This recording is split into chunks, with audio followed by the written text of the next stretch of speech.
This lovely evening in Birmingham by the canal, I'm watching the ducks go by, and in my mind I'm thinking Imran Khan, Wasim Akram, Waqar Yunus, Saeed Anwar, Saqlain Mushtaq, and I'm thinking what would all these titans of Pakistan cricket make of the people who turned up in the green jerseys today and, well, actually didn't turn up at all.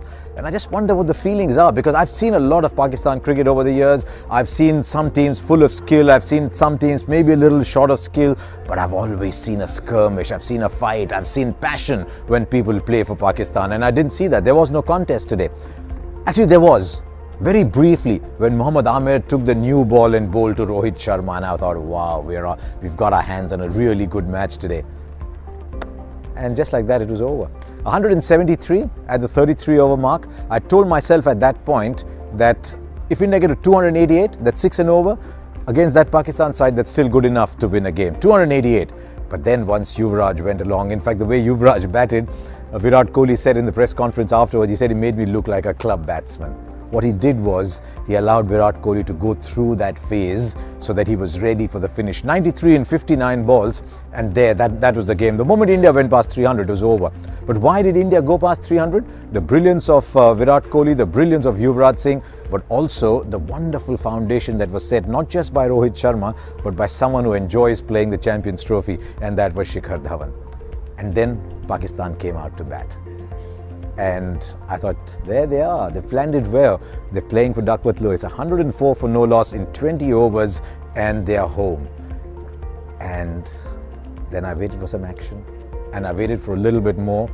And they only played, 37, 38, I don't even know how many overs they played. It looked like the innings dragged for 4 hours. Only Shoaib Malik showed some intent. Azhar Ali, a little bit as well. And so we don't know how good India were with the ball. Umesh Yadav was very good. Bhuvneshwar Kumar was disciplined. What we can say is that India were a very disciplined attack. Maybe a little short in the field today.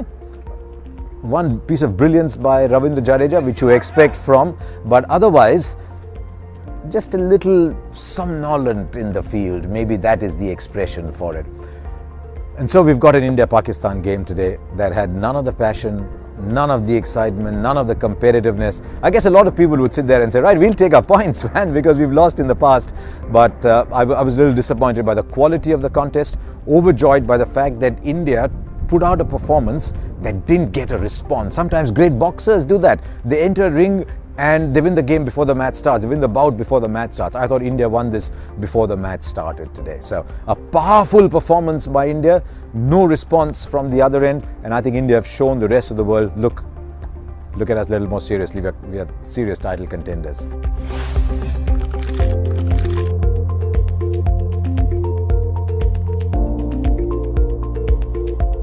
Right now, time to answer your questions. There have been so many, but we've picked a really interesting one. This comes from Naveen Agarwal. And Naveen says, Virat Kohli has said that the team would decide on playing 2 spinners depending on the opposition. So who would you drop if you were to play both Ashwin and Jadeja? Now, if you asked me before this game, I would have said pretty simple. Jadeja bats at 7, Ashwin bats at 8. You play 3 fast bowlers, full 50 overs. There's no room for Hardik Pandya. But you can see that the captain likes Pandya. He likes throwing the ball at him. He likes the explosive power at the end. So he's got 2 options. If he thinks his top 5 are really good, if he thinks Hardik, Jadeja and Ashwin can provide batting at the end, then he can actually come in place of Kedar Jadhav. And you can get 6 bowling options. You're not worried if one bowler has an off day, and you get 54, 55, 56 overs available to you to bowl 50. If on the other hand he thinks, oh, there's not a lot of swing, maybe Bhuvneshwar Kumar and use Hardik Pandya as a third seamer. I'm not very comfortable with that. So maybe Hardik Pandya, maybe Jadhav.